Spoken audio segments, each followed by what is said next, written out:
দ্বিতীয় খলিফার আমলে সাইয়েদনা ওমর ফারুক রাদিয়াল্লাহু তাআলা আনহু বসে আছেন। এই অন্ধ সাহাবী খলিফার দরবারে এসে সালামটা দিয়া ডুকরে ডুকরে কাঁদে, কিছু বলে না। এবার ওমর ফারুক বলছেন, ও রাসূলুল্লাহর সাহাবী, অন্ধ সাহাবী, তুমি কাঁদো কেন? তোমাকে লক্ষ্য করে তো একটা আয়াত নাজিল হয়েছে, আবাসা ওয়া তাওয়াল্লা আন জাআহুল আ'মা ওয়া মা ইউদরিকা লাআল্লাহু ইয়াযাক্কা। ও আব্দুল্লাহ ইবনে মাকতুম, তুমি অনেক দামি সাহাবী, তুমি কাঁদো কেন? কি হয়েছে? তিনি বলছেন, আমিরুল মুমিনিন, রাসূলের জীবদ্দশায় রাসূল কোনোদিন আমাকে যুদ্ধে যাবার অনুমতি দেন নাই, প্রথম খলিফাও দেন নাই। শুনলাম গাজওয়ায়ে কাদিসিয়া শুরু হবে, কাদিসিয়ার যুদ্ধ মানে কি শুরু হয়ে যাচ্ছে। আপনি যদি আমাকে শেষবারের জন্য শেষ জীবনে অনুমতি দিতেন, শহীদের দরজা নিয়ে আমি আল্লাহর জান্নাতে চলে যেতাম, কালিমার পতাকা নিতাম। হযরত ওমর ফারুক তার মনের কথাগুলো বুঝলেন, মনের ভাষা বুঝলেন। মনের ভাষা বুঝে বলতেছেন, ওরে আব্দুল্লাহ ইবনে উম্মে মাকতুম, আমি তোমাকে যুদ্ধের নয় পারমিশন দিয়ে দিলাম, কিন্তু একটা প্রশ্ন, কি যুদ্ধ যে করবে, তোমার তো দুটো চোখ নাই, তুমি যুদ্ধ কেমন করে করবে? এবার তিনি বলছেন, আমিরুল মুমিনিন, আমি জানি আপনি আমাকে কেমন প্রশ্ন করবেন। এবার তিনি বলছেন, আমিরুল মুমিনিন, যুদ্ধ তো সবাই করবে না, যুদ্ধের সামান কেউ যোগান দেবে, কেউ কালিমার পতাকা ধরে থাকবে। কালিমার পতাকা ধরার জন্য তো একজন ব্যক্তির প্রয়োজন হবে, সেই লোক তার যুদ্ধ তো করবে না, অন্তত কালিমার পতাকা ধরার দায়িত্ব যেন আমাকে দেওয়া হয়। গাজওয়ায়ে কাদিসিয়াতে অনুমতি দেওয়া হলো তাকে। এই অন্ধ সাহাবী সবার সামনে তিনি কালিমার পতাকা উড্ডীন করে ধরে আছেন। তার ইচ্ছা ছিল, তার ইচ্ছা আল্লাহ তাআলা পূরণ করে দিলেন। তার মনের খায়েশ হলো, আমি যখন কালিমার পতাকা যখন উড্ডীন করে ধরবো, আমার তো চোখ নাই, বাতিল শক্তিদের পক্ষ থেকে আমাকে লক্ষ্য করে তীর মারা হবে, সেই তীর বক্ষ ভেদ করে পিঠ দিয়ে বের হয়ে যাবে, রক্ত মাখা দেহ নিয়ে আল্লাহর সামনে আমি কিয়ামতের দিন হাজির হয়ে যাব। আল্লাহ যখন বলবে, ও আব্দুল্লাহ, ফিমা যদি আনফুক, তোমার নাক কেন কাটা, তোমার কান কেন কাটা, তোমার শরীর থেকে কেন রক্ত ঝরে, সেই সময় বলবো, আল্লাহ, তোমার সাক্ষী হওয়ার জন্য, তোমার দিনকে বিজয়ী করার জন্য, কালিমার পতাকা উড্ডীন করার জন্য যুদ্ধের ময়দানে গিয়ে শাহাদত বরণ করেছি, এই জন্য আমার ক্ষত বিক্ষত দেওয়া হয়েছে। সেই সময় আল্লাহ আমার কোনো বিচার না করে বিনা হিসেবে জান্নাত দিবেন, এই চিন্তা তাদের মধ্যে লালন করেছে। সেই চিন্তা একজন অন্ধ সাহাবীর মধ্যে লালন করেছে। তারা নিয়েছেন হাতের মধ্যে কালিমার পতাকা, আর মুসলমান আজকে সেই জায়গায় হাতের মধ্যে নিয়েছে হলো খেলার পতাকা। একটা বিষয় আমার মনে হয়ে গেল, সাহাবীদের জীবনে ঘটে যাওয়া একটা ইতিহাস আমার মনে পড়ে গেল। সহিহ আল্লাহ তাআলার কিতাবের মধ্যে এই ঘটনা বলে দিয়েছেন, এবং সহিহ বুখারীর বর্ণনাতেও এই ঘটনাটা আছে। আমার নবীজি তাবুক অভিযান থেকে যখন ফিরে আসলেন, তাবুক অভিযান ছিল সবচেয়ে বড় অভিযান। 30,000 সৈন্যের সমারোহ ঘটিয়ে তাবুকের প্রান্তরে রোমানদের বিরুদ্ধে নবীজি মদিনা থেকে রওনা করলেন। আবার বিনা যুদ্ধে সেই জায়গা থেকে তিনি চলে আসলেন, মদিনার মসজিদে বসে আছেন। মদিনার মসজিদে বসে বসে সাহাবে কেরামকে নিয়ে কথা বলছেন। একজন সাহাবী চান্স নিচ্ছেন, নবীর সঙ্গে কথা বলবেন। রাসূলকে একা পেয়ে গেলেন, একা পেয়ে আস্তে করে সালাম দিয়ে রাসূলকে লক্ষ্য করে বলছেন, ইয়া রাসূলুল্লাহ, একটা কথা বলতে এসেছি, আপনি আমাকে মাফ করে দিবেন কিনা জানি না। কি বলো তো? সেই সাহাবী বলছেন, ইয়া রাসূলুল্লাহি, যুদ্ধে তো 30,000 সৈন্য গেল সেই তাবুক অভিযানে, আমি যেতাম, আমি যাব, সম্পূর্ণ প্রস্তুতি নেওয়ার পর আমি যেতে পারি নাই। আমি গাফলতি করেছি, অলসতা করেছি, ঢিলামি করেছি। সত্যি হুজুর, আমি ইচ্ছা করলে পরে যেতে পারতাম, এরপরে আমি যাই না, ইচ্ছা করি আমার যাওয়া হয় না। হুজুর, আপনি আমাকে মাফ করে দিয়েন, আল্লাহ যেন আমাকে মাফ করে দেন। এবার রাসূল মুস্কি হাসি মেরে বলছে, কাব বিন মালিক, শোনো, এই কাজ আর কে কে করেছে বলো? হুজুর, হেলাল বিন উমাইয়াও যায় নাই, আর কে যায় নাই? মুররা বিন রাবিআ যায় নাই, এরপর আর কে যায় না? হুজুর, আমার আর জানা নাই। এই 3 জন সাহাবীর কথা যখন নবীর কানে চলে গেল, এবার আস্তে করে বলছেন, কাব, তুমি এখন যেতে পারো। তিনি মসজিদ থেকে বের হয়ে আসলেন, সঙ্গে সঙ্গে আমার নবীজি মসজিদের সমস্ত সাহাবে কেরামকে লক্ষ্য করে তিনি দফতর থেকে ফরমান জারি করে দিলেন, হেলাল বিন উমাইয়া, কাব বিন মালিক, মুরারা বিন রাবিআ, এই 3 জন ব্যক্তির ব্যাপারে আমি রাসূল, আমার ঘোষণা হলো, আমার পক্ষ থেকে তাদেরকে বয়কট করা হোক। এদেরকে এমনভাবে বয়কট করতে হবে, মদিনার মুসলমানেরা এদের সঙ্গে সালাম বন্ধ, কালাম বন্ধ, কোনো প্রকার লেনদেন চলবে না, কারণ তারা এত বড় একটা অভিযান থেকে নিজেকে গুটিয়ে রেখেছে, আমি এদেরকে মাফ করতে পারবো না। নবীজির এই বয়কটের ডাক মদিনার অলিগলি প্রচার হয়ে গেল। এই তিনজন সবার কানে কানে, সবার মুখে মুখে এই তিনজন ব্যক্তির কথা কাব বিন মালিকের কানেও যখন সংবাদটা চলে গেছে, সোজা চলে গেছেন বাড়িতে। যখন নবী তার বিরুদ্ধে যখন এই বয়কটের ডাক দিয়েছেন, তার কি হতে পারে, গোটা দুনিয়া তার কাছে সংকীর্ণ হয়ে গেল। আস্তে করে দরজায় গিয়ে বলছেন, আমার স্ত্রী দরজা খোলো, আমি তোমার স্বামী কাব বিন মালিক। স্ত্রী ভিতরের দিকে দরজার কাছে এসে বলছে, আমার স্বামী, আমি আপনার ঘরের দরজা কেন খুলবো না, অবশ্যই দরজা খুলে দেবো, আপনি যদি আমাকে খুলতে পারেন খুলে দেব, তবে শর্ত হলো আমি আপনাকে সামনের দরজা খুলে দিয়া পিছনের দরজা দিয়ে বাড়ি থেকে বের হয়ে যাব, কারণ যে ব্যক্তিকে রাসূল বয়কট করেছে সেই ব্যক্তিকে আমিও বয়কট করে দিলাম। আমার কথা কি বুঝে আসে ভাই? ওই সাহাবীর কি নামাজের অভাব ছিল নাকি? আচ্ছা, অভাব ছিল? নামাজের কোনো অভাব ছিল না, জিকির আজকের অভাব ছিল না, দান সদকার অভাব ছিল না, কোন ইবাদত তাদের কাছে অপূর্ণ ছিল না।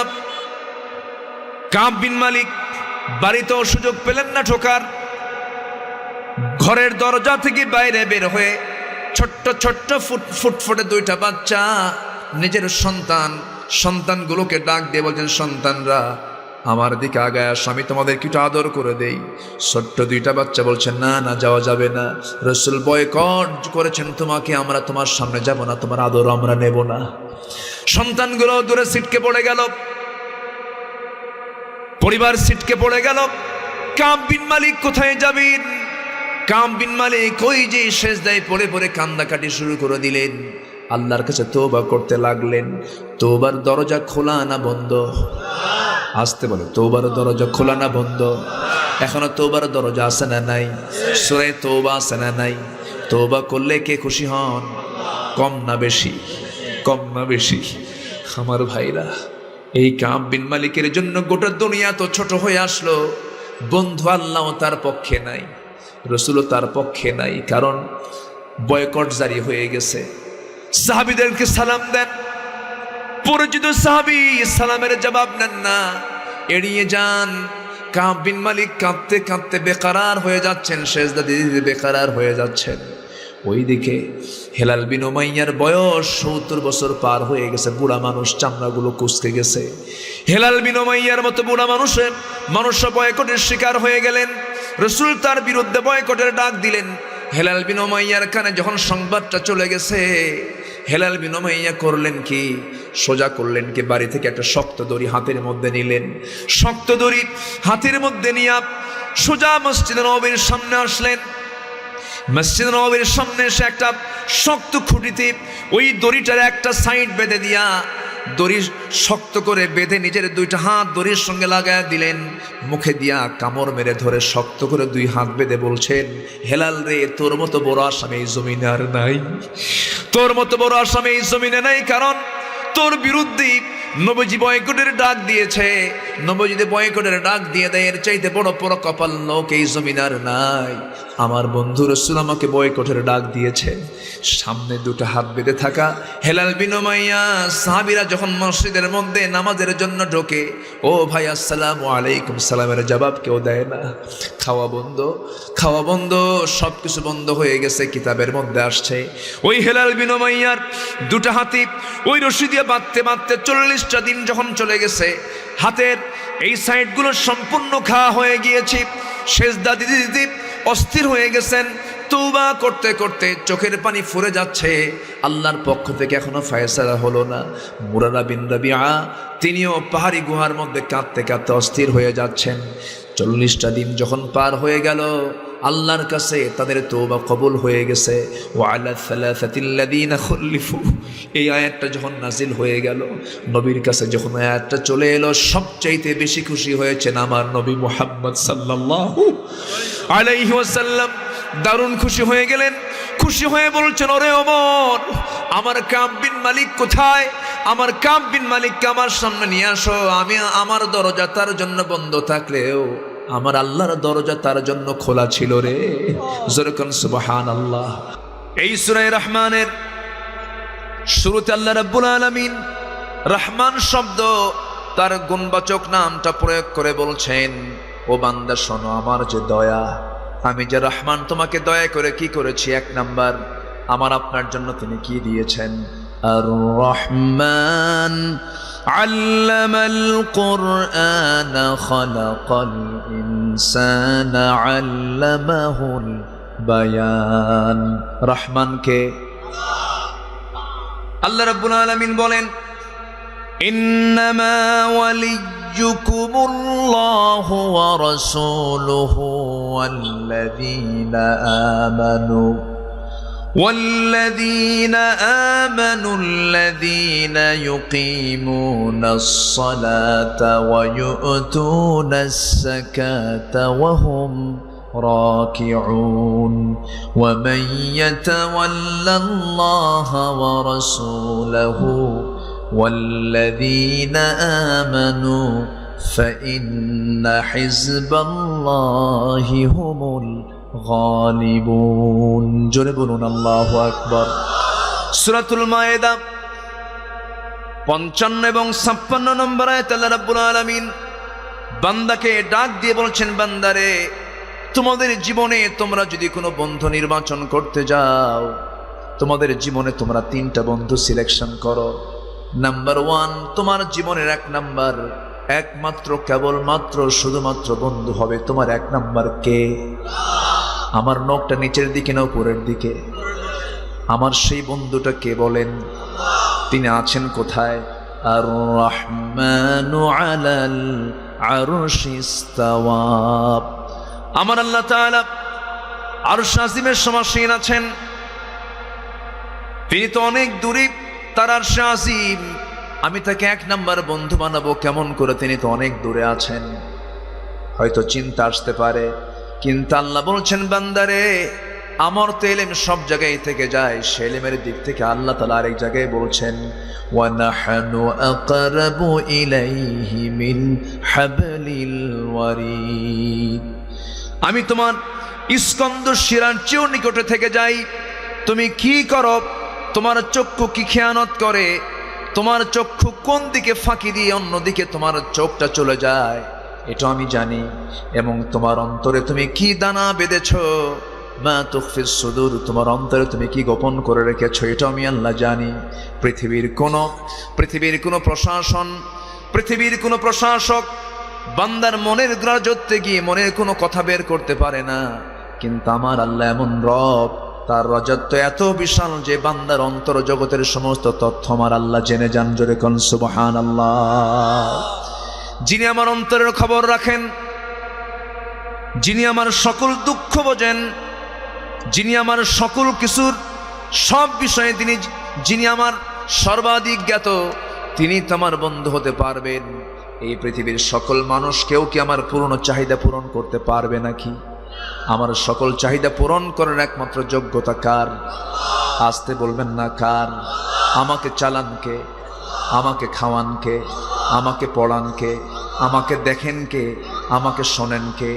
দুনিয়াতে আসছি আমরা, দুনিয়াতে আসার আগে আলমে আর ওয়াহ থেকে আলমে বুতুনে যে এসেছি, মার পেটের জগতে যে আমরা এসেছিলাম, মার পেটের মধ্যে যে 9 মাস 10 মাস ছিলাম, এই মার পেটের মধ্যে আল্লাহ তাআলা আমাকে যে তিলে তিলে বড় করেছেন, সবেগে নির্গত 1 ফোঁটা পানিকে আল্লাহ তাআলা সক্রিয় করেছেন, মুদগা করেছেন, আজমা করেছেন, ফাকাসাউনাল ইযামা লাহমা করেছেন। এই মার পেটের ভিতরে 3-4 মাস চলে গেল, ফানাফাখা রূহাহু, তার মধ্যে রূহের সঞ্চার করে দিলেন। পৃথিবীর কোনো ফ্যাক্টরি, পৃথিবীর কোনো কারখানা পর্যাপ্ত আলো ছাড়া কোনো কিছুর প্রোডাকশন হয় না। কিন্তু আমার আল্লাহ তাআলা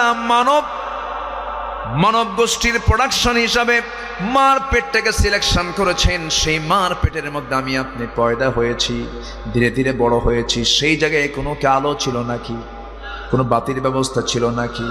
কোনো লাইট নাই, কোনো আলো নাই, একদম নিকষ ঘন কালো অন্ধকারের মধ্যে ফি কারারিম মাকিন।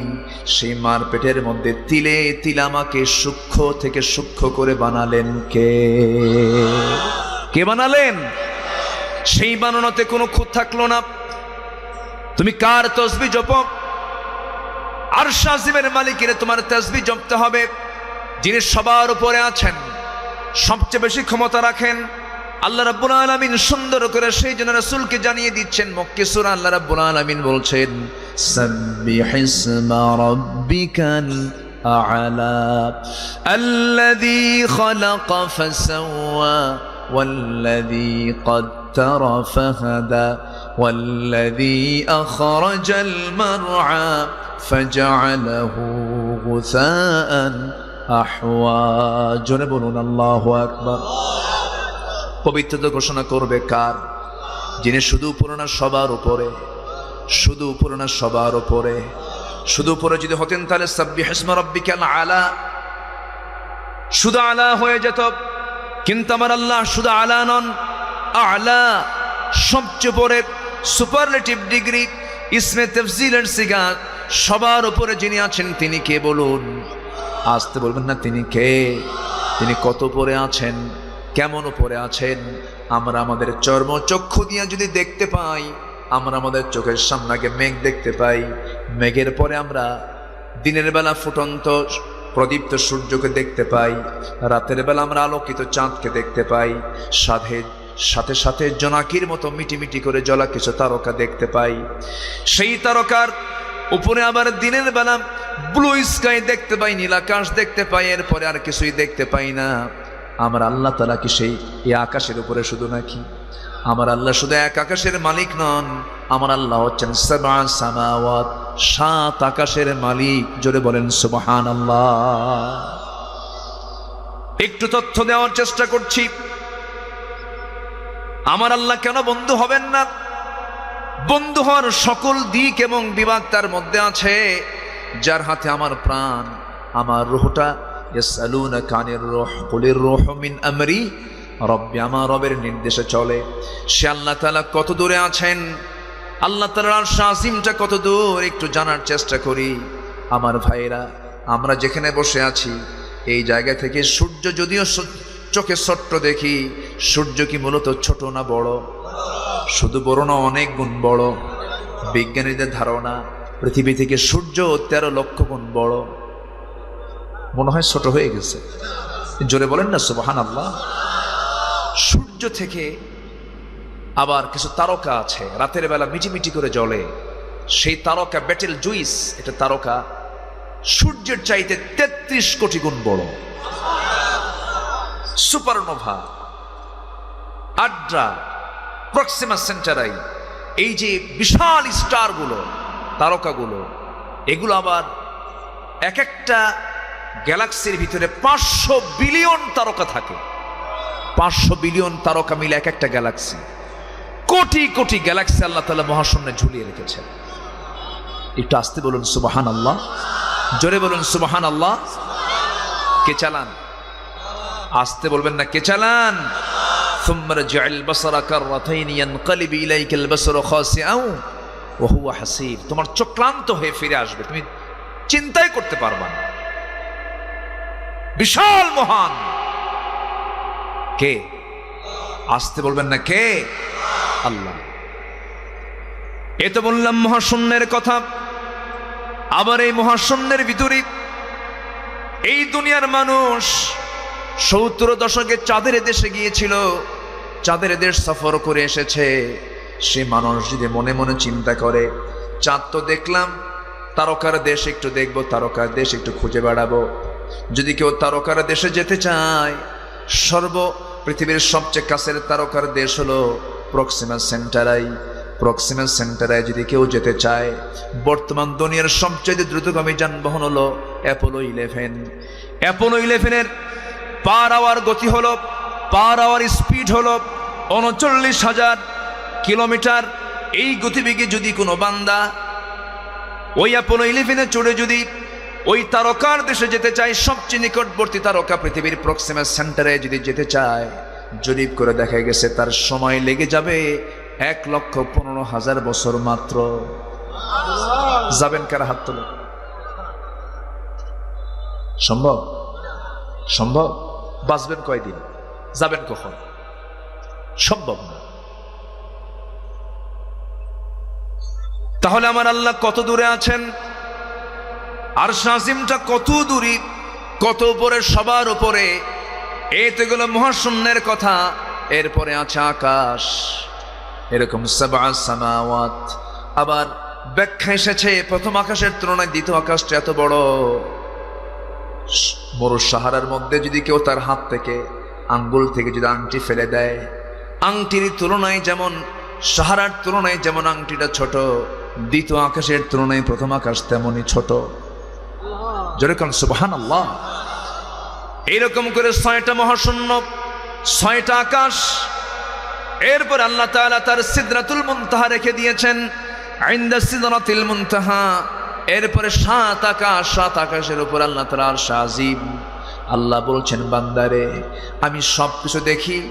ওয়াসিআ কুরসিয়ুহুস সামাওয়াতি ওয়াল আরদ ওয়ালা ইয়াউদুহু হিফযুহুমা। আল্লাহ তাআলার সমস্ত জিনিস হেফাজত করতে কোনো ক্লান্তি আসে না, কোনো ইয়াউদুহু হিফযুহুমা, সংরক্ষণ কোনো ক্লান্তি আসে না। তিনি কে? আসতে বলবেন না, তিনি কে? লা তাখুযুহু সিনাতু ওয়ালা নাওম, যাকে তন্দ্রাও আসে না, নিদ্রাও আসে না। তিনি কে? আসতে বলবেন না, তিনি কে? সে আল্লাহ বলছেন, বান্দারে আমাকে তুমি বন্ধু বানাও। আমি তোমাকে অনস্তিত্ব থেকে অস্তিত্ব দিয়েছি, নিষ্প্রাণ থেকে প্রাণ দিয়েছি। আবার তোমাকে মুর্দা করব, আবার তোমাকে জিন্দা করে আমার কাছে আনবো। তোমার বিচার করা হবে, সেই বিচারে সূক্ষ্ম করে বিচার করা হবে। যা তুমি কাজ করেছো গোটা জীবন, সমস্ত কিছুর হিসাব আমি আল্লাহ নিয়ে নেব। একটা ভয়ঙ্কর আয়াত আছে, যে আয়াতটা পড়লে পরে ওমরে ফারুক কেঁদে ফেলতেন। ওমরে ফারুকের কাছে আয়াতটা বড়ই ভয়ঙ্কর মনে হতো।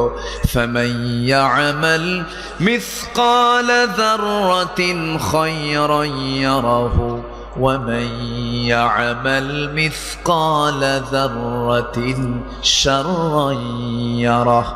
যে বান্দা যাররা পরিমাণ ভালো কাজ করবে তাও সেদিন সে দেখতে পাবে, যাররা পরিমাণ যে ব্যক্তি খারাপ কাজ করবে তাও সে সেদিন দেখতে পাবে। অতএব দুনিয়াতে আমি যা যা করেছি সমস্ত কিছুর অটো রেকর্ড আছে না নাই? আসতে বলবেন না, আছে না নাই? যা করব সব রেকর্ড করছেন কে? আসতে বলবেন না, কে?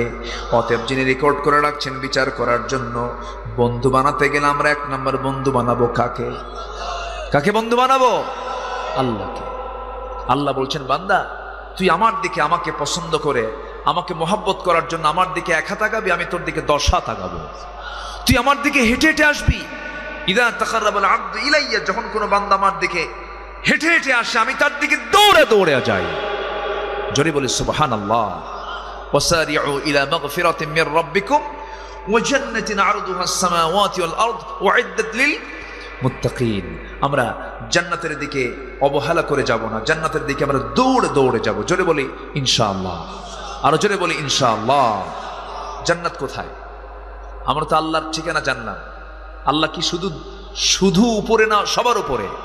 এই জন্য আমরা বলি আল্লাহু আকবার। বলেন আল্লাহু আকবার, আল্লাহু আকবার। অলি রব কি অরব্বাকা ফাকাব্বির, অরব্বাকা ফাকাব্বির। ইযা লাকিতুম ফিয়াতান ফাসবুতু ওয়াযকুরুল্লাহা কাসীরা। তোমরা তোমাদের আল্লাহর নাম নেবে, ছোট করে না বড় করে? ছোট করে না বড় করে? তাহলে নারায়ে তাকবীর, নারায়ে তাকবীর। এই তাকবীরকে অনেকের সহ্য হয় না, আছে না? আসতে বলবেন না, আছে না?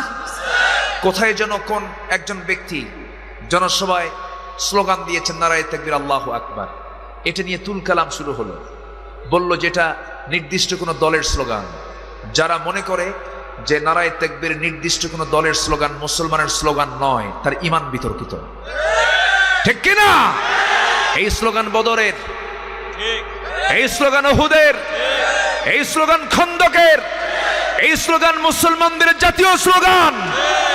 এই নারায়ে তাকবীরের স্লোগানকে যারা বিতর্কিত করে, তাদের চিন্তা বিতর্কিত, ঈমান বিতর্কিত, জন্ম বিতর্কিত মুসলমান।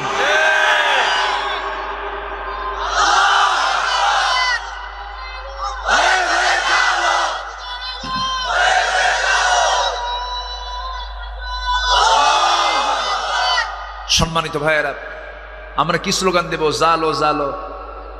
হ্যাঁ, আমরা জ্বালাবো? আমরা কি জ্বালানোর জাতি না নেভানোর জাতি? আমরা নেভানোর জাতি, আমরা জ্বালানোর জাতি নই। আমরা প্রতিশোধ নেওয়ার জাতি নই, আমরা ক্ষমা করে দেওয়ার জাতি। আমরা আজ চলছে দেশে ক্ষমার নীতি না প্রতিশোধের নীতি? মুসলমান ওয়াল কাযিমিনাল গায়জ ওয়াল আফিনা আনিন নাস, মুসলমানদের স্বভাব হলো মুসলমান ক্রোধকে সংবরণ করবে, মানুষকে মাফ করে দেবে। কিন্তু আজ মাফের নীতি না প্রতিশোধের নীতি, প্রতিশোধ চলছে। সম্মানিত ভাইয়েরা, আমরা অনেকে মনে করি আছি তো, আমাকে সরাবে কে, আমাকে নড়াবে কে? রাশিয়া আছে, আমেরিকা আছে, ভারত আছে, কিচ্ছু না। আমার আল্লাহ যদি কারো ক্ষতি করতে চান, পৃথিবীর কোনো মানুষ লাইয়ান ফাউক উপকার করেও কোনো উপকার করতে পারবে না। কারণ আমার আল্লাহ যদি কারো কল্যাণ চান, পৃথিবীর কোনো মানুষ লাইয়াদুর রুক, তার কেউ কোনো ক্ষতি করতে পারবে না। সকল কল্যাণ কার হাতে? আসতে বলবেন না, কার হাতে? আল্লাহর হাতে। কথা আছে, আস্তে আস্তে করে বলি, শুনতে রাজি আছেন তো? কোনো আপত্তি, কোনো অসুবিধা, কোনো চিন্তা, কোনো টেনশন? জোরে বলি ইনশাআল্লাহ। বন্ধু হবে কয়জন? বন্ধু হবে কয়জন? এক নাম্বার কে? আসতে বলবেন, এক নাম্বার কে? আল্লাহ। আল্লাহ ছাড়া আমি কাউকে বন্ধু বানাবো না, রসুল ছাড়া আমি কাউকে বন্ধু বানাবো না, আল্লাহ ছাড়া কাউকে আমি রব বানাবো না, রসুল ছাড়া কাউকে আমি নেতা বানাবো না, আর কোরআন ছাড়া অন্য কোনো কিছুকে আমরা সংবিধান বানাবো না। এই তিনটা জায়গা যদি ঠিক থেকে যায়, তার জান্নাতের দরজাও ঠিক হয়ে যাবে। আমার রবকে, আমার নেতাকে মুহাম্মদ সাল্লাল্লাহু, আমার দল কি? আরো জোরে, আরো জোরে, আরো জোরে, ইসলাম। আমার রব আল্লাহ, আমার নেতা রাসূল, আমার দল হলো ইসলাম। এই তিনটা জায়গায় যে ব্যক্তি পেঁচ লাগায় দেবে, তার সঙ্গে আমার কোনো সম্পর্ক থাকবে না। কারণ ঈমান আনার পরে জুলুম করা যাবে না, ঈমান আনার পরে শিরকের কাজ করা যাবে না। আমরা সারা জীবন অজু ভঙ্গের কারণগুলো মুখস্থ করেছি, অজুর ফরজগুলো মুখস্থ করেছি, কিন্তু ঈমান নষ্ট হয় কেমনে? ঈমান ভঙ্গের কারণগুলো কিন্তু আমাদের সবার জানা নাই। সবার কি জানা আছে নাকি? ঈমানটা কি? অনেকে বুঝি না ঈমানটা কি। ইউসবিহু মুমিনান ওয়া ইউমসি কাফিরান। আখির জামানায় এমন একটা সময় আসবে, সকালবেলা বান্দার ঈমান থাকবে, বিকালবেলা সে কাফের হয়ে যাবে। আমার বন্ধুগণ, মূল কারণ হলো সে ঈমান ভঙ্গের কারণগুলো জানে না। ঈমানটা কখন নষ্ট হয় সে বুঝতেও পারে না। আমার বন্ধুগণ, ঈমান তো নষ্ট করার জন্য সর্বক্ষণ লেগে আছে আমার পিছনে ইবলিস। আছে না নাই বলেন?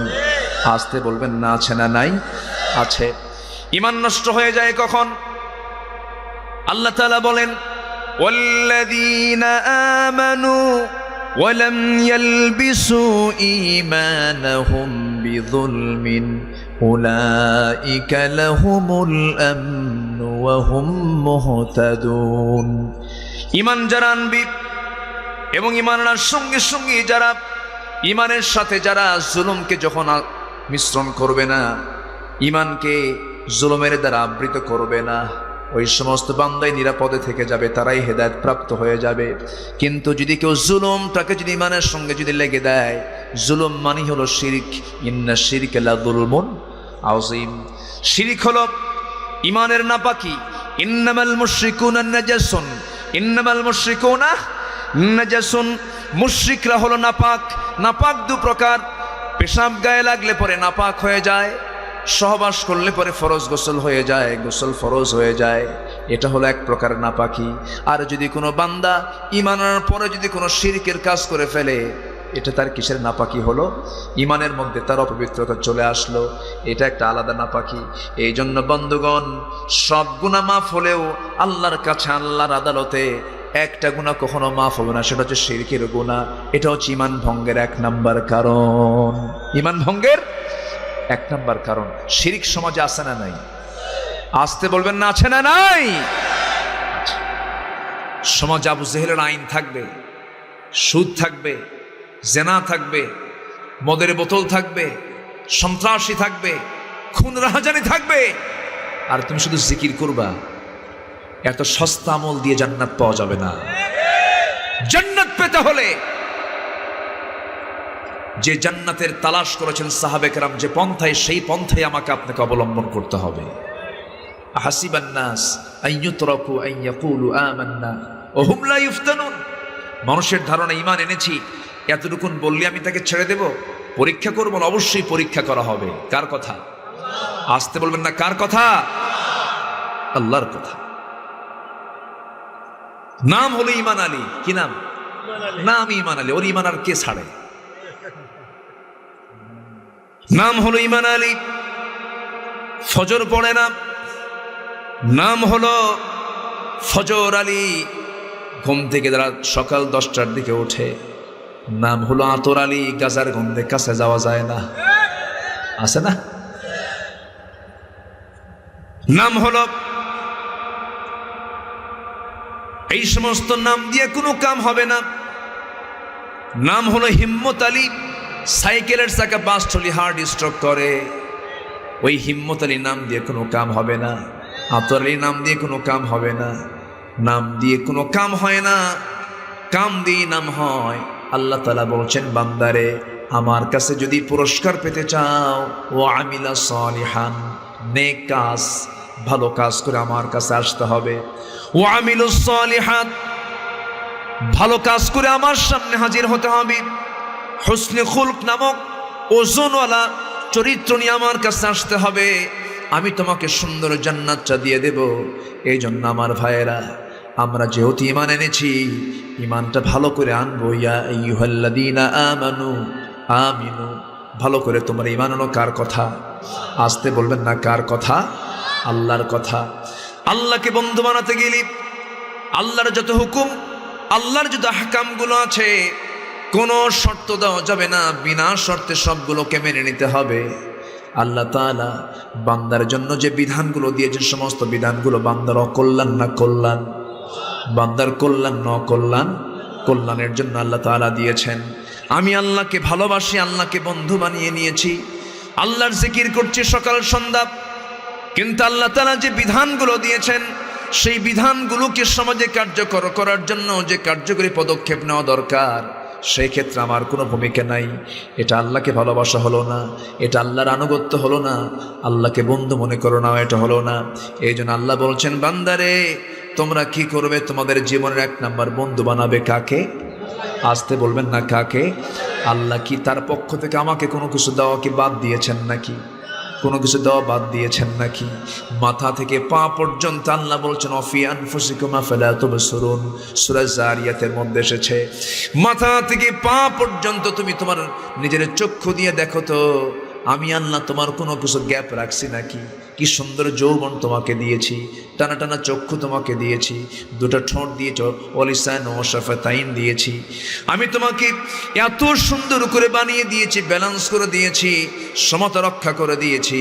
2টা চোখকে সমান করেছি, 2টা ভ্রুকে সমান করেছি, 2টা কানকে সমান করেছি, 5টা আঙ্গুলকে 2 হাতের সমান করে দিয়েছি, এরপরে 2টা পা সমান করে দিয়েছি। প্রত্যেকটা জিনিস এক্সচেঞ্জ করে দিয়েছি। প্রত্যেকটা গাড়ি যখন রোডে চলে, ধরুন 4 চাকার গাড়ি, কিন্তু সাথে একটা স্পেয়ার থেকে যায়। হঠাৎ করে কোনো চাকা যদি পাংচার হয়ে যায়, এক্সট্রা চাকা বের করে কোনো মতে সেই কাজটা সেখান থেকে পাড়ি দিয়ে চলে আসে, সেই গাড়িটা নিয়ে চলে আসে, আবার সেই চাকা ঠিক করে নেয়। আল্লাহ তাআলা আমার আপনার বডির ভিতরে এক্সেস অনেক কিছু দিয়ে দিয়েছেন। বাইপাস সার্জারি করতে হয়, ওপেন হার্ট সার্জারি করতে হয়, রগের প্রয়োজন হয়। আল্লাহ তাআলা প্রত্যেকটা বান্দার শরীরের মধ্যে কিছু এক্সেস রগ রেখে দিয়েছেন। যখন হার্ট অপারেশন হবে, ডাক্তার যখন হার্টটা ফেরে, যখন বুকটা চিরে, যখন হার্টটা যখন অপারেশন করতে নেয়, বাইপাস সার্জারি করতে নিয়ে রগের প্রয়োজন হয়। এই রগগুলো রগ দিয়ে হবে না, ছাগলের রগ দিয়ে হবে না, বাবার রগ ছেলের কাজে লাগবে না, ছেলের গায়ের রগ বাবার কাজে লাগবে না, ব্যক্তির রগ দিয়ে ব্যক্তির কাজে লাগতে হবে। সেই জন্য আল্লাহ রাব্বুল আলামিন উপরের হাড়ের অপারেশনের জন্য বান্দার পায়ের কাছে এক্সট্রা করে রগ রেখে দিয়েছেন। আগে পাটা কেটে রগটা বের করে বাইপাস সার্জারি করে আল্লাহ তাআলা বান্দাকে সুস্থ রাখার ব্যবস্থা করে দিয়েছেন। আল্লাহ বলছেন, বান্দারে আমি তোর বন্ধু না কি? তোর বন্ধু। কেউ তোর বন্ধু হতে পারে না। মালয়েশিয়াতে আমার এক বন্ধু ছিলেন, নাম তার আব্দুল মমিন, কুমিল্লা বাড়ি। কোথায় বাড়ি বলেন? কুমিল্লা বাড়ি। আব্দুল মমিন নাম, মালয়েশিয়ার পেনাঙে তিনি থাকেন। সালাম দিয়ে তার হাতটা ধরলাম, হাতটা ধরেই দেখি হাতে কি যেন মেশিন লাগানো, মেশিন চলতেছে। বললাম, বন্ধু হাতটা এমন কেন, কি হয়েছে? বন্ধু আমার 2টা কিডনি নষ্ট হয়ে গেছে। যার কিডনি নাই সে তো বোঝে, যার ভাল্ব নষ্ট সে তো বোঝে, যার লাংস প্রবলেম সে তো বোঝে, যে চোখে দেখে না সে তো বোঝে। আল্লাহ তাআলা এক একটা পার্টস দিয়েছেন কত নিখুঁত করে, একটু চেয়ে দেখে। ইয়া আইয়ুহাল ইনসান মা গাররাকা বিরাব্বিকাল কারীম। ও মানুষ, আমার স্মরণ তোমাকে কেমন করে অন্যদিকে নিয়ে যায়, তোমাকে কেমন করে আমার স্মরণ থেকে তোমাকে গাফেল রাখে। আল্লাযী খালাকাকা ফাসাওয়াকা ফাআদালাক। আমি তোমাকে কি দেই নাই? একটা কিডনি দিলেও চলতো। একটা কিডনি নিয়ে বেঁচে থাকা মানুষ দুনিয়াতে আছে না নাই? আচ্ছা, দিয়েছেন কয়টা? এক্সট্রা দিলেন কয়টা? একটা এক্সট্রা দিয়ে দিয়েছেন। এইরকম করে আল্লাহ তাআলা এক্সেস অনেক কিছু দিয়ে দিয়েছেন। ওই বন্ধুটার 2টা কিডনি নষ্ট হয়ে গেছে। বলতেছে, বন্ধু 7 দিন একদিন আমাকে হসপিটালে যেতে হয়। আমার গোটা শরীরের সমস্ত রক্তগুলো এই দিক দিয়ে সুই দিয়ে ঢুকায়, আর সমস্ত রক্তগুলো বের করে ডায়ালিসিস করা হয়, ফাটা হয়। ডায়ালিসিস না হলে পরে আমি বাঁচবো না। কিডনি আমার 2টাই নষ্ট, সেই জন্য ডায়ালিসিস মেশিনের কাছে গিয়ে আমাকে ডায়ালিসিস করে আসতে হয় 7 দিনে একদিন। আমার বন্ধুগণ, মানুষ ডায়ালিসিস করার জন্য ডায়ালিসিস মেশিনটা বানিয়েছে, যার ওজন হলো 100 কেজি। আর আল্লাহ তাআলা বান্দাকে যে মেশিন দিয়েছেন, কিডনি দিয়েছেন ডায়ালিসিসের কাজ করার জন্য, সেই কিডনির ওজন দিয়েছেন মাত্র 200 গ্রাম। জোরে বলেন সুবহানাল্লাহ। 200 গ্রাম কিডনির ভিতরে 10 লক্ষ 20 লক্ষ চাকনি রেখে দিয়েছেন। এই 20 লক্ষ চাকনি প্রতি সেকেন্ডে রক্তগুলো ফিল্টারিং করছে, পরিষ্কার করে পেশাব আকারে, পায়খানা আকারে বের করে দিয়া রক্তগুলো তৈরি করে দিচ্ছে। এই যে কিডনি যে এই ফাংশন চালিয়ে যেতেছে, ওজন মাত্র কয়শো গ্রাম? 200 গ্রাম। আল্লাযী খালাকাকা ফাসাওয়াকা ফাআদালাক। ব্যালেন্স করে দিয়েছেন আল্লাহ তাআলা। আল্লাহ বলছেন, এত সুন্দর ব্যালেন্স করে আমি তোমার দেহটার ভিতরে কত পার্টস দিয়ে দিলাম। মানুষ ডায়ালিসিস মেশিনটার ওজন দিয়েছে 100 কেজি। যদি এমনটা হতো, আমার আপনার গায়ের ওজন হলো 80 কেজি, আর কিডনির ওজন হবে 100 কেজি, আমি চলবো না, কিডনি নিয়ে ঘুরবো, অসুবিধা হয়ে যেত। আল্লাহ বলছেন, বান্দা সব কিছুকে আমি লেভেল করে আমি তোমাকে পরিপূর্ণ মানুষ বানায়া দিয়েছি। যখন আজানের সময় হবে, এই কপালটা জমিনে লুটায়া দিয়ে আমাকে খুশি করবি। জোরে কোন সুবহানাল্লাহ। আমাকে সন্তুষ্ট করার চেষ্টা করবি, আমার শুকর আদায় করবি। আমি তো তোর কাছে কিছুই চাই না রে বান্দা, আমি তোর কাছে এটাই চাই, তুই আমার নিয়মে তোর জীবন চালাবি, তোর সমাজ চালাবি, আমার নিয়মে তুই তোর জীবনগুলো অতিবাহিত করবি, আমার হুকুমগুলো মেনে চলবি, হারামকে বর্জন করবি, হালালকে গ্রহণ করবি। আমি তোর জন্য 8টা জান্নাত রেডি রেখে দিয়েছি। জোরে বলেন সুবহানাল্লাহ। আমার ভাইয়েরা, আমার বন্ধুগণ, অনেক কথা। নাম্বার 2 বন্ধু হলেন অন্য কেউ নন, যার অবস্থান, যার মর্যাদা হল আল্লাহর পর, তিনি হচ্ছেন নবিয়ুনা সাইয়্যিদুনা মুহাম্মদ সাল্লাল্লাহু আলাইহি ওয়াসাল্লাম। রাসূলকে আমরা ভালোবাসবো জীবনের চাইতে কম না বেশি? আসতে বলবেন না, কম না বেশি? একটু মন থেকে বলেন, কম না বেশি? রাসূলকে আমরা যদি জীবনের চাইতে বেশি ভালোবাসতে পারি, আল্লাহর কসম করে বলি, এই সমাজে বাতিল নেতৃত্ব কখনো টিকতে পারে না, কোনোদিন টিকতে পারে না। আমার ভাইয়েরা, সাহাবায়ে কেরাম রাসূলকে জীবনের চাইতে বেশি ভালোবাসার জন্য ওই সমাজ আবু জেহেলরা টিকতে পারে নাই। আজকের সমাজে যদি মুসলমান তার জীবনের চাইতে রাসূলকে ভালোবাসে, এই সমাজেও আবু জেহেলরা টিকতে পারবে না। তাহলে এখান থেকে বিষয়টা স্পষ্ট, সেটা হলো আমাদের মধ্যে ইমানের কিছু কমতি আছে না নাই? আসতে বলবেন না, আছে না নাই? তার বড় প্রমাণ হলো ওয়া'দাল্লাহু আল্লাযীনা আমানু মিনকুম ওয়া আমিলুস সালিহাত লা ইস্তাখলিফান্নাহুম ফিল আরদ। আল্লাহর ওয়াদা, তোমরা যদি ভালো করে ঈমান আনতে পারো, আমলে সালেহ করতে পারো, লা ইস্তাখলিফান্নাহুম ফিল আরদ, এই জমিন আমি তোমাদেরকে খেলাফতি দিয়ে দেব। কিন্তু খেলাফতটা আমাদের হাতে নাই। এখান থেকে স্পষ্ট হলো আমাদের আমলে সালেহ এখনো ঠিক মতো হয় না। আমাদের কাজ আছে না নাই? আমাদের দায়িত্ব আছে না নাই? আজকে আমার দেশের মুসলমান 90% শতকরা 90 জন মুসলমান থাকার পর আমার দেশের মুসলমান অধিকাংশ নামাজি না বেনামাজি? আসতে বলবেন না, নামাজি না বেনামাজি? ওয়াজ মাহফিলগুলোতে বলতে হয় ভাই নামাজ পড়েন। এমন মুসলমান আমার দেশের, যে মুসলমানকে নামাজের জন্য বলতে হয়, মুসলমানকে নামাজের জন্য বলা দরকার না, এটা তার ডিউটি। এটা তার কি ডিউটি? 5 ওয়াক্ত নামাজ একজন মুসলমান পড়বে না, কেমন ধরনের মুসলমান হয়ে গেল? অথচ আল্লাহ রাসূল বলেছেন, আল ফারকু বাইনাল মুমিন ওয়াল কাফির তারকুস সালাত। একজন কাফির এবং মুমিনের মধ্যে পার্থক্য সৃষ্টি করে দেয় যে ইবাদত, তার নাম কি বলেন? সালাত, নামাজ। এই জন্য জীবনে আজান যখন শুনবো, সকল কাজের আগে দৌড়ে চলে যাব নামাজের জন্য। কোথায় চলে যাব?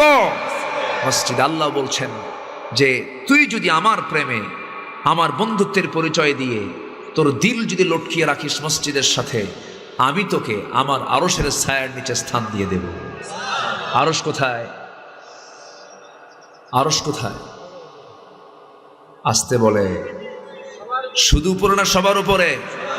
তাহলে মসজিদে যদি আমি নিয়মিত 5 ওয়াক্ত নামাজ, রাজুলুন কলবুহু মুআল্লাকুম বিল মাসাজিদ, এটা যদি হয়ে থাকে, তাহলে আমার জায়গা হবে কার ছায়াতলে? বলেন কার ছায়াতলে? তাহলে আমার সম্মান, আমার মর্যাদা কত, যে এই মহাশূন্য পেরিয়ে, 7 আকাশ পেরিয়ে এই আরশ আজিমের ছায়ায় আল্লাহ তাআলা আমাকে উঠায় নেবেন। জোরে বলি সুবহানাল্লাহ। জান্নাত কোথায়? 14 গ্রাম। বলেন জান্নাত কোথায়? জান্নাত উপরে। জোরে বলি সুবহানাল্লাহ। একটা আয়াত দিয়ে এটি স্পষ্ট হয়ে যাবে। সম্মানিত ভাইয়েরা, তাহলে বন্ধু নির্বাচনে আমরা ভুল করব না। 1 নম্বর বন্ধু হবেন কে? বন্ধু হওয়ার যোগ্যতা আমার আল্লাহর আছে না নাই? বলেন আছে না নাই? সকল যোগ্যতা কার? আমাদের কোনো যোগ্যতা আছে? সকল ক্ষমতা কার? সকল শুকরিয়া পাবার একমাত্র দাবিদার কে? আল্লাহ তাআলা। নাম্বার 2 হচ্ছেন, আমার বন্ধু হবেন মুহাম্মদ সাল্লাল্লাহু আলাইহি ওয়াসাল্লাম। আমার ভাইয়েরা, নাম্বার 3 বন্ধু হবেন, আল্লাহ রাব্বুল আলামিন বলছেন, ইন্নামা ওয়ালিয়্যুকুমুল্লাহু ওয়া রাসূলুহু ওয়াল্লাযীনা আমানুল্লাযীনা ইউকিমুনাস সালাহ। নাম্বার 3 বন্ধু হবে তোমাদের মধ্যে যারা ঈমানদার। ঈমানদাররা বন্ধু তোমাদের হবে। কিন্তু এখন যে ফুটবল খেলা শুরু হয়েছে, বন্ধু এখন মুসলমান নাকি? হ্যাঁ, মুসলমান কালেমা ধরবে, মুসলমান